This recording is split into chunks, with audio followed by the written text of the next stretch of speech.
시청자 여러분 안녕하셨습니까? 장항준입니다. 한 주간도 평안하셨는지요? 저는 지난번에 이어서 오늘도 불면증에 대한 강의를 하려고 하는데 제가 불면증의 첫 번째 치료가 뭐라고 말씀드렸는지 기억하시죠? 예, 불면증은 첫 번째 치료는 약이 아니고 상담이다 그랬죠. 상담인데 어떤 상담이라 그랬죠? 제가 CBT라고 말씀드렸죠. Cognitive Behavioral Therapy. 예. 그러니까 즉 우리의 생각, 인지가 바로 생각이죠. 생각을 바꾸어 줌으로써 그 사람의 어떤 그 건강하지 못한 그 행동을 바꿔서 불면증을 치료하는 것이라고 제가 말씀을 드렸어요. 그래서 거기서 굉장히 중요한 거 두 가지 말씀드렸죠. 콜티졸. 콜티졸은 우리 몸이 스트레스 받을 때 나오는 호르몬, 부신피질 호르몬이라고 제가 말씀드렸죠. 그 콜티졸이 나오면은 우리가 아주 싸움하기에 좋은 상태가 되고 우리가 화날 때 그 호르몬이 나온다고 그랬고 그 콜티졸이 나오면 뇌가 흥분이 돼가지고 잠을 못 자게 된다고 제가 말씀을 드려서 우리의 그 마음을 수행하는 게 굉장히 중요하다는 말씀을 드렸고요. 그리고 또 한 가지는 멜라토닌은 밤에 나와야 되는데 그 멜라토닌 분비를 억제하는 것이 바로 인공 조명이다. 특히 그 인공 조명 중에서도 짧은 파장의 그 빛 중에서도 약간 푸른빛깔 나는 거 있죠. 블루, 그 다음에 사이언 컬러, 한 380에서 420 나노미터 정도 되는 그 파장이 좀 짧은 가시광선. 이것들이 바로 우리 몸에서 망막을 통해서 우리 뇌를 자극해서 멜라토닌 분비를 억제한다고 제가 말씀을 드렸습니다. 그래서 밤에는 블루라이트 필터라든가 아니면 어떤 그 소프트웨어를 이용해서 그런 어떤 그 컴퓨터라든가 휴대폰에서 나오는 그런 인공 조명에서 블루라이트를 최대한 억제해야지만 여러분들 뇌를 보호하고 숙면을 취할 수 있다고 제가 말씀을 드렸습니다. 자, 이런 방법을 했는데도 불구하고 나는 도무지 불면증이 해결이 안 된다. 너무 괴롭다. 정말 잠 좀 잤으면 좋겠다. 이런 경우에는 우리가 약물 이제 수면제를 이제 써야 되는데 그래서 오늘은 제가 좀 양약적인 얘기를 좀 하려고 하거든요. 그런데 먼저 우리가 불면증도요. 어떤 수면제를 그냥 무턱대고 처방해 주기보다는 이 사람의 왜 이런 불면증이 그러니까 이 사람의 불면증이 왜 오는가 그 기전을 한번 생각해 봐야 돼요. 제일 먼저 생각해야 될 게 불면증이 혹시 우울증의 한 일환이 아닌가 이거 굉장히 중요한 감별점이죠. 어떤 사람은 우울증 걸렸거든요. 그 우울증 때문에 불면증이 온 거예요. 근데 여러분들 아세요? 사람이 우울증에 걸리게 되면 우리 몸에 콜티졸이 확 올라가게 돼요. 그 의사들이 그 덱사메타존 서프레션 테스트라는 게 있거든요.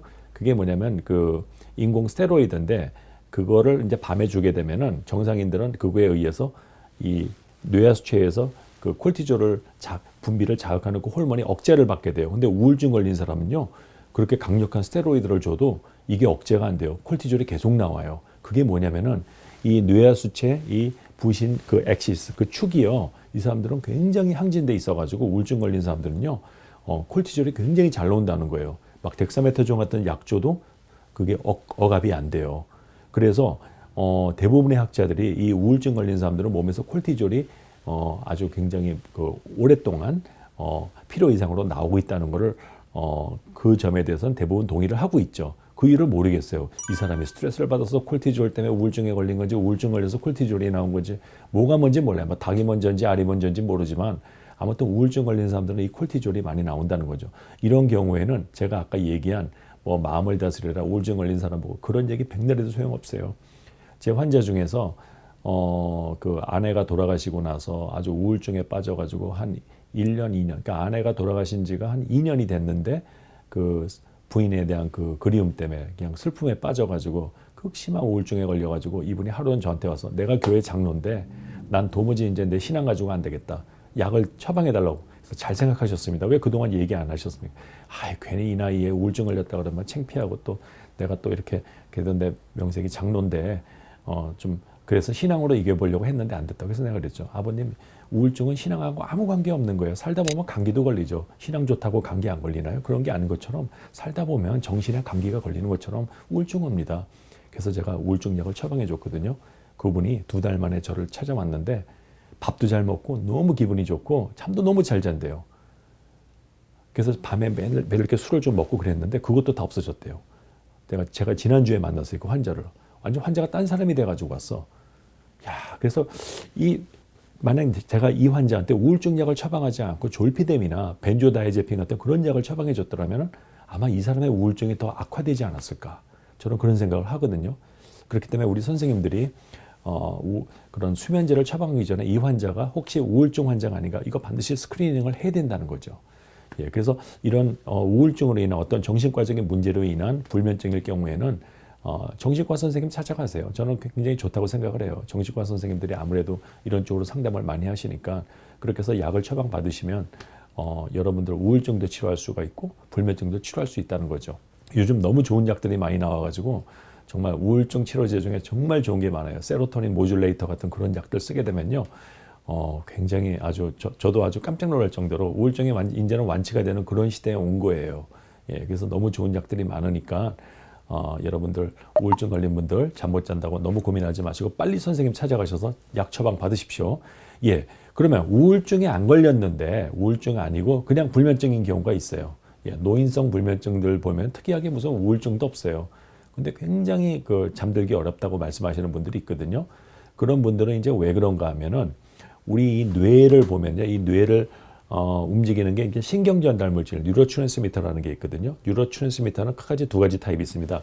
첫 번째는 뇌를 흥분시키는 뉴로트랜스미터, 신경 전달 물질이 있고 또 다른 한 가지는 뇌의 흥분을 억제하는, 진정시키는 그 신경 전달 물질이 있어요.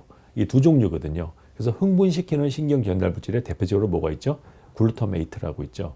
갑자기 글루타메이트 하니까 뭐가 생각이 나죠? MSG 생각 안 나세요?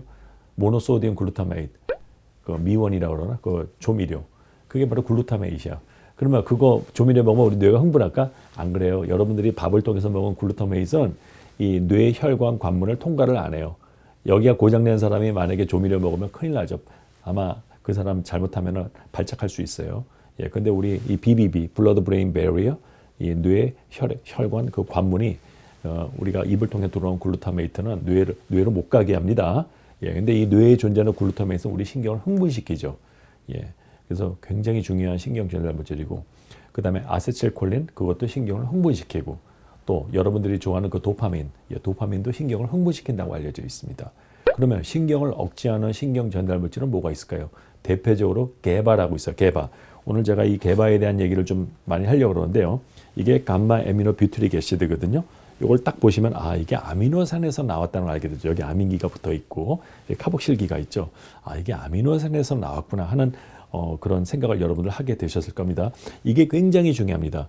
이게 뇌에서 신경의 흥분을 억제하는 바로 게바. 예, 오늘 그냥 가바라고 얘기할게요. 한국말로 가바.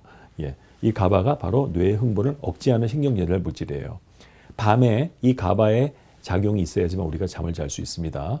예, 이 가바 작용이 굉장히 중요해요. 이게 없으면 우리가 흥분해가지고 문명인의 이 생활을 영위할 수 없습니다.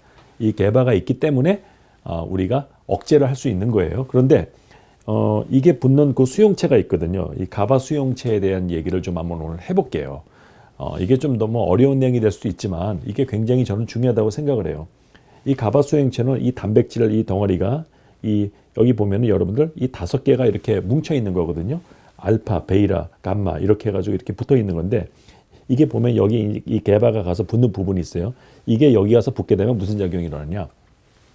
이 신경세포는요, 그 자체가 하나의 그 전압이 있거든요. 거기에 음전압이 걸려있어요. 마이너스 70mV 정도가 음전압인데 이게 신경이 흥분하면 이게 마이너스 70mV가 플러스 30mV로 올라가요. 예. 그러니까 신경이 잘 흥분을 하려면 이 전압을 좀 올려줘야 돼.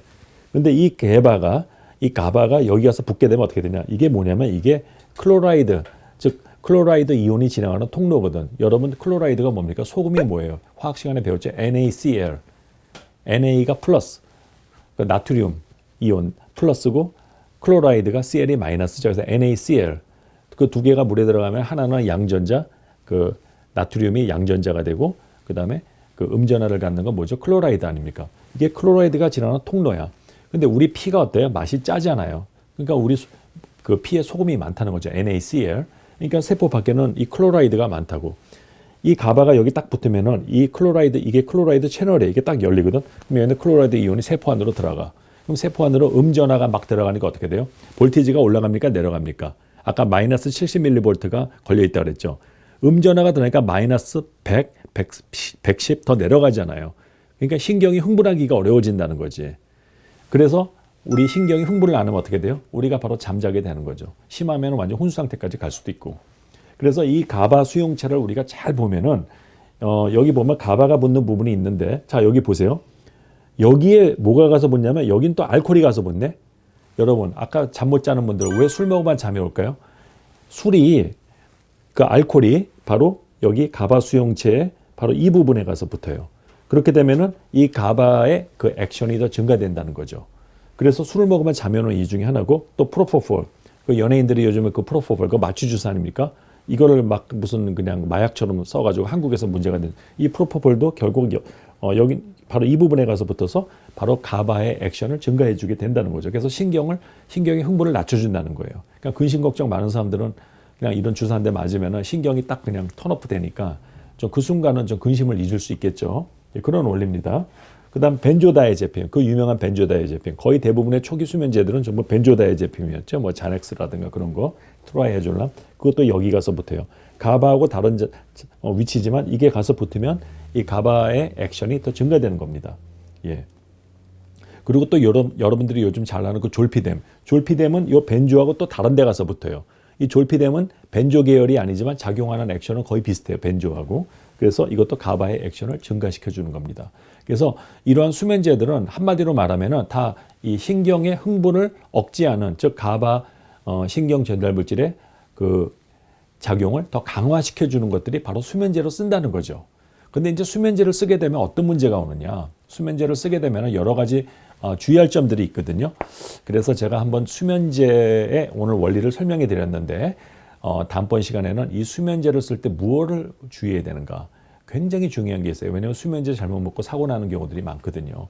그거에 대해서 제가 목격한 것들을, 임상적으로 경험한 것들을 여러분과 나눔으로써 혹시 지금 수면제를 복용하시는 분들이 있을 때 분들이 이 방송을 보고 내가 뭘 조심해야겠구나 하는 걸 알 수 있었으면 합니다. 그래서 그거는 제가 다음 시간에 이 수면제의 좋은 점도 있지만 정말 우리가 조심해야 될 게 있습니다. 그거에 대해서 좀 여러분들과 한번 이 문제에 대해서 심도 깊게 논했으면 합니다. 그러면 다음 주에 다시 뵙겠습니다.